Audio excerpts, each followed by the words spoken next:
가기서는 증시 각도기. 안녕하십니까 증시 각도기 시청자 여러분, 투자자 여러분, 그리고 미국에 계신 투자자 여러분, 독일마을 여러분, 반갑습니다. 증시 각도기 TV 금요일 순서를 여러분들과 함께하게 되었습니다. 네, 금요일이니까 한번 외쳐야죠. Thanks God, it's Friday. 예, 멋진 금요일이 시작이 되었습니다.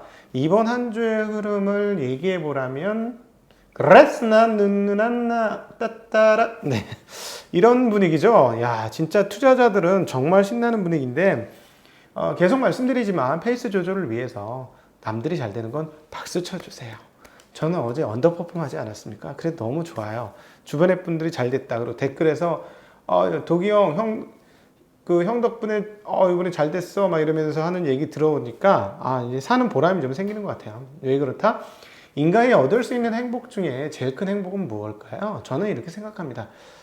이 유전자가 그렇게 만들었는지 조물주가 그렇게 만들었는지 정확히 모르겠습니다만 인간이 나 자신으로 성취해서 느끼는 감정보다도 나로 인해서 다른 사람이 즐겁고 행복할 때 느끼는 그런 어떤 기쁨이 훨씬 더 크지 않을까 하는 개인적인 생각을 해봅니다. 네, 제가 머리카락이 없다 보니까 별로 머리가 지 마음대로 움직이는 경우가 상당히 많아요. 바람이 불면 이리 갔다 저리 갔다.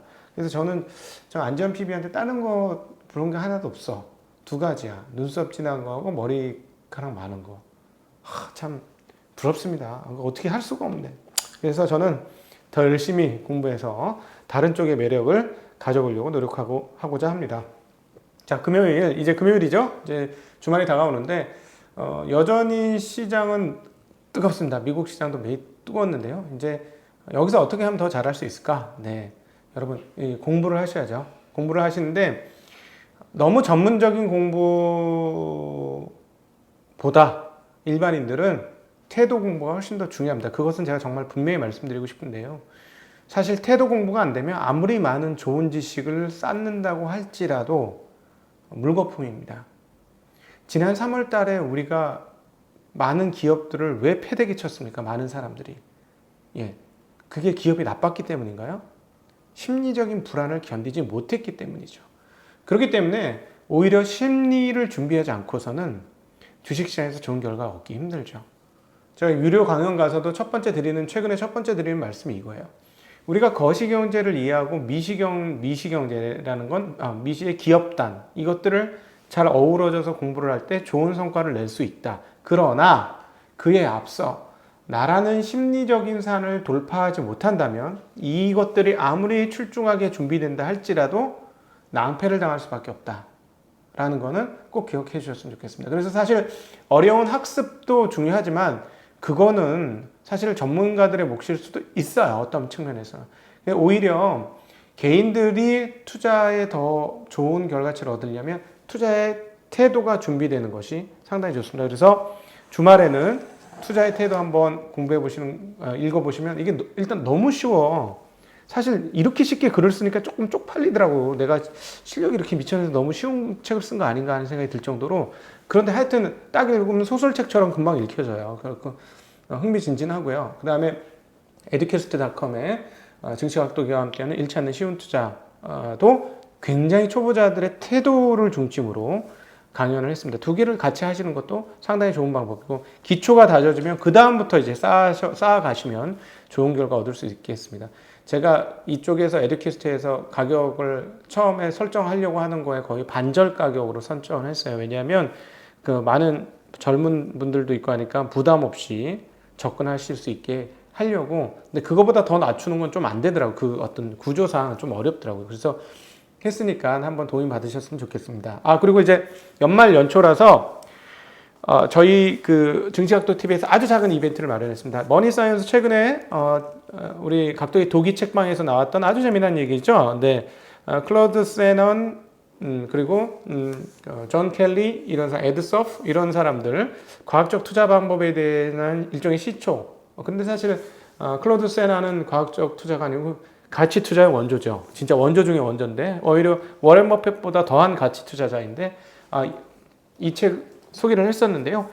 여기 이 책 출판사인 동력 사이언스가 약간 저희한테 후원을 해주셔서 5분을 선정을 해서 이 책을 선물 드리려고 합니다. 근데 이번 5권은 뭐 권수가 너무 많지 않기 때문에 작년 한 해 동안 저희 증시 각도기 네이버 카페에서 열심히 활동해 주신 분들을 저희가 골라서 그 열심히 활동하신 분들에게 이 책을 선물해 드리도록 하겠습니다. 제 책이 아니니까 사인은 안 하고 그렇게 드리도록 하겠습니다.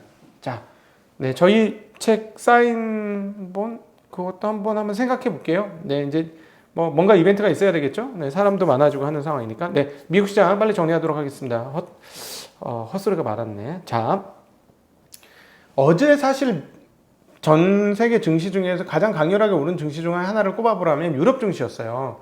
유럽 증시가 상당히 큰 폭으로 전일 상승했거든요. 왜 그럴까요? 네, 왜? 어제 유로스탁 1.7, 영국은 3.4, 프랑스 1.1, 독일 1.7 뭐 이렇게 올랐었는데 왜 그랬을까요? 네, 아무래도 바이든이 되면 두 국가 간의 관계가 두 지역인가? 국가 간의 관계가 어떻게 될까요? 유로와 미국 간의 관계가 아무래도 좀 더 원활해질 수 있겠죠. 네, 이런 것들이 반영되면서 어떤 일이 있었냐면 디지털세를 유럽에서 물게 해가지고 그럼 너희 나라 기업들, 너희 나라가 수출하는 거에 대해서 우리도 관세를 세게 매길 거야 했죠. 미국이. 이 부분들이 조금 연장이 되었습니다. 그러면서 이제 사람들의 생각도 돌아가는 거죠. 전일 어떤 분위기였어요? 전일 빅테크 기업들은 주가가 빠졌습니다. 중소기업들이 올라서 그쪽으로 랠리가 이어지냐 안 이어지냐, 아 정말 이게 가냐 했는데 모두가 제가 생각했던 것하고 이제 똑같은 투자나 비슷하지 뭐 큰 다른 생각을 하겠어? 이런 생각을 했지. 곰곰이 생각해 보니까 말이야, 바이든이 말이야 당선이 돼서 바로 법인세도 올리고 규제도 하고 막 이럴 거까? 라고 생각하는 거죠. 다 그렇게 돼. 처음에는 이거 하면 어떡하지 했는데 곰곰이 하루 이제 모든 것들이 상원 그 선거까지 끝나고 곰곰이 생각해보니까 설마 그러지는 않겠네 라고 생각을 했습니다. 그래서 어떻게 됐어요? 오늘 기술주들이 폭등했습니다. 폭등하는 양상을 보여주면서 전일 오히려 제일 많이 안 좋았던 나스닥이 가장 크게 치고 올랐습니다. 2.56%나 올랐고요. S&P는 1.48%, 다우는 0.69%, 러셀 2000은 1.89%. 러셀 2000은 뭐 작은 주식들은 오늘도 상당히 좋은 모습. 그러니까 아무래도 바이든이 됐으니까 뭔가 지원책이 나올 거라는 기대감도 계속 살아 있죠. 자, 그럼 지원책은 뭘로? 네, 채권으로 자금을 조달해야 되니까 채권 시장은 어떻게 했다?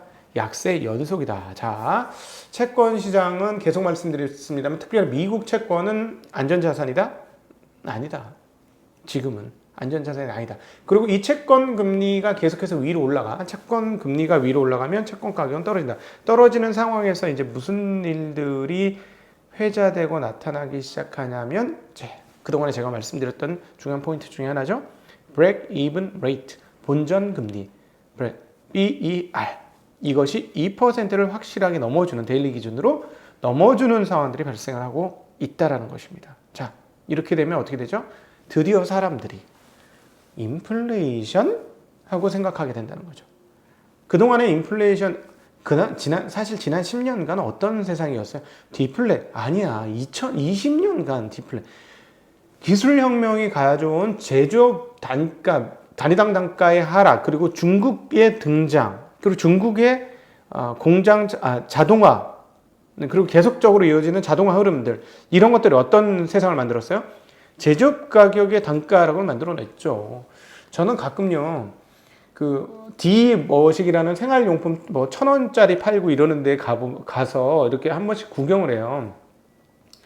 저는 정말 놀라움을 금할 수 없어요. 거기 가면서.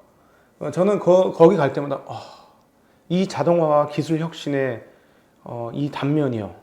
이런 감탄을 해요. 아니 어떻게 이 가격에 이런 제품을 만들어서, 물론 이제 품질 상황들은 좀 다른데 그러나 어쨌든 그 가격에 만들 수 없는 물건들이 만들어져서 나오는 그 현상들을 보면서 정말 깜놀하는 거예요.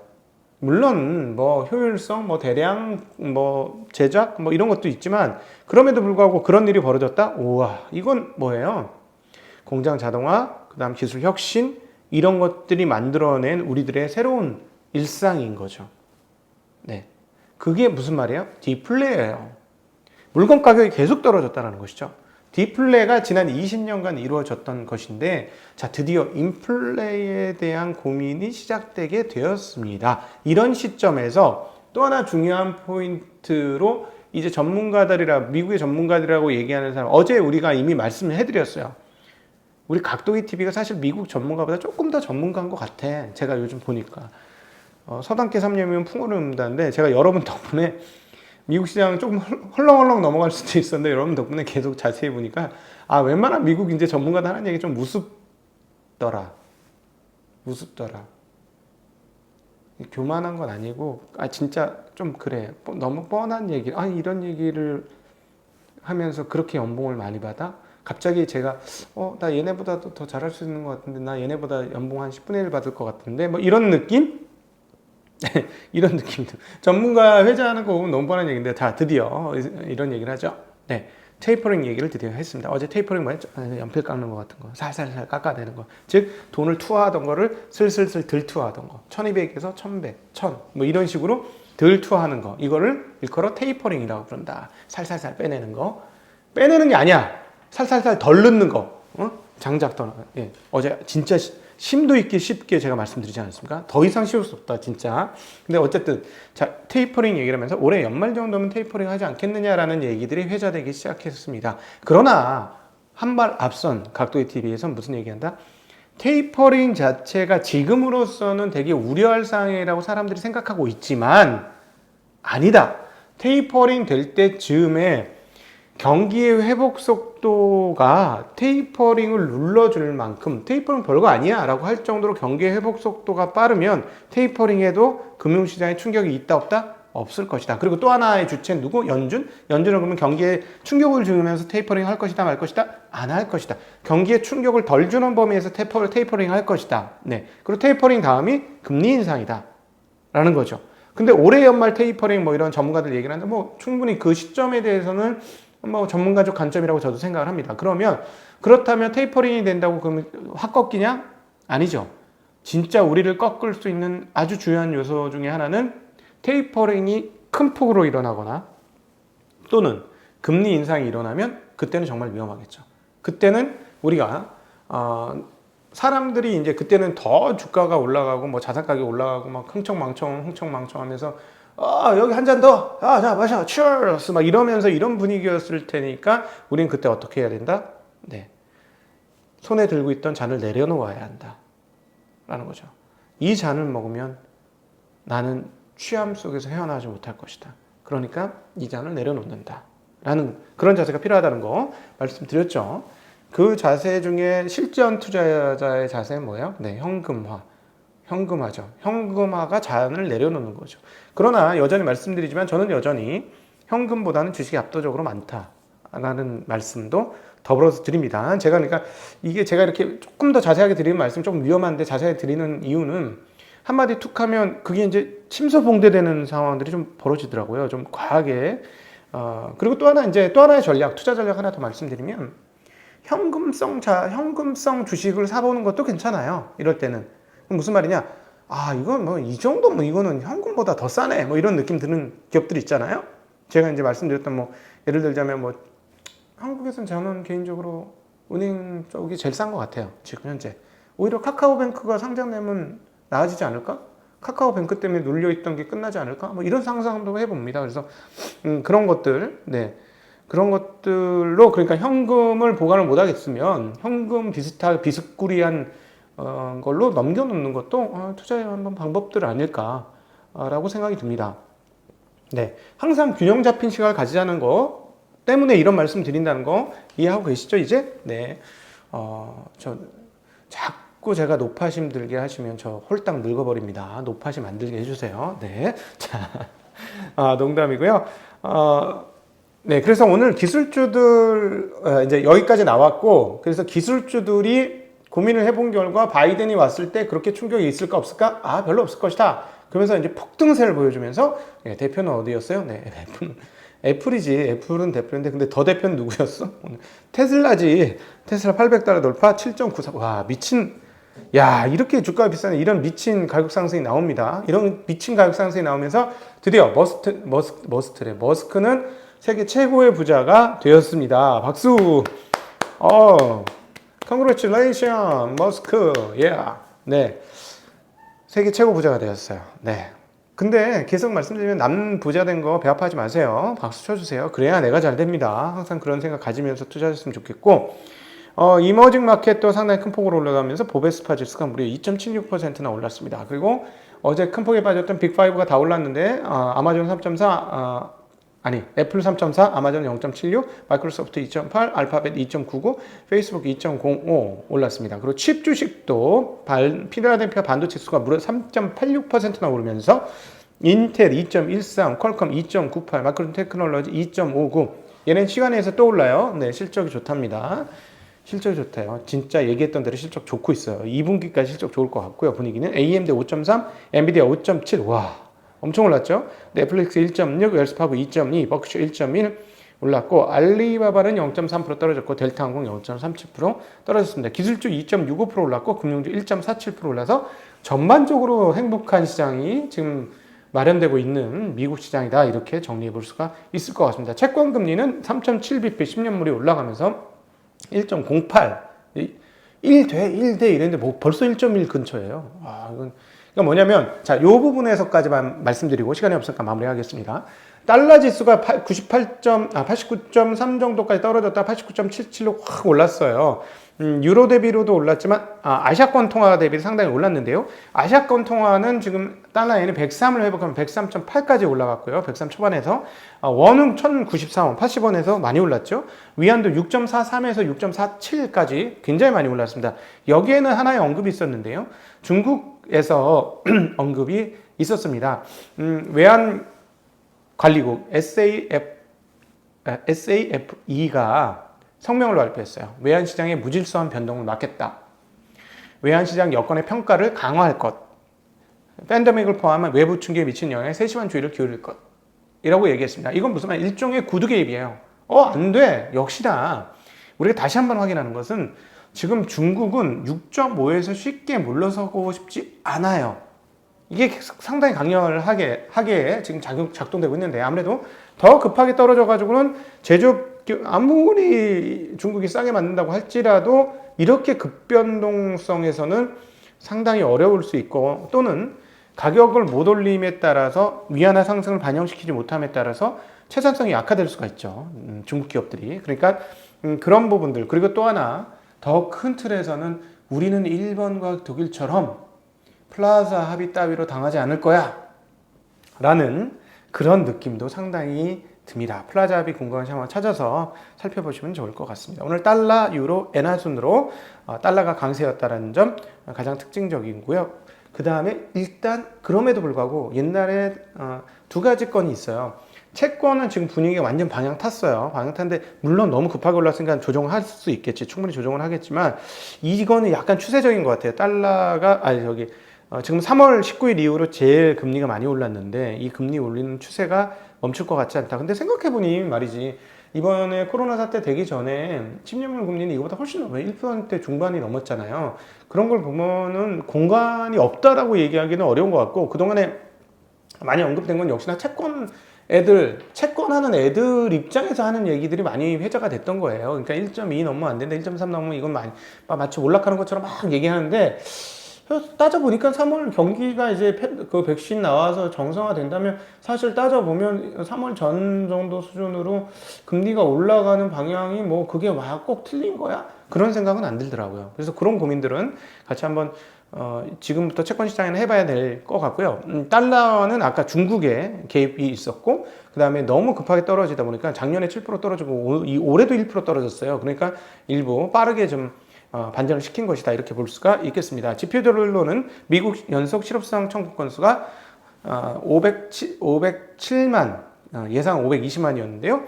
실업수당 청구 건수는 예상보다는 좀 떨어졌고요. 신규 실업수당 청구 건수는 78만 7천으로 예상 80만보다는 소폭 낮게 나왔고, 이 11월 무역 수지가 681억 달러 적자입니다. 예상은 652억 달러 적자였는데, 그리고 이전은 631억이었는데 무역 수지가 훨씬 더 나빠진 상황. 이것도 달러 약세 또는 뭐 이런 거, 달러 약세지. 달러 약세에 영향을 미칠 수 있는 요인이긴 합니다만 사실은 미국은 기축국이니까 별로 신경 안 쓰면서 이 부분 왔다는 것도 다시 한번 생각해 봐야 되겠네요. 네, 이제 금요일 아침 시황 방송 너무 많은 얘기를 해드렸습니다. 너무 많은 시간을 소모했습니다. 함께 긴 시간 함께 해주신 여러분께 진심으로 감사드립니다. Thanks God, it's Friday. 그럼 또 오후에 뵙도록 하겠습니다. 인사드립니다. 안녕.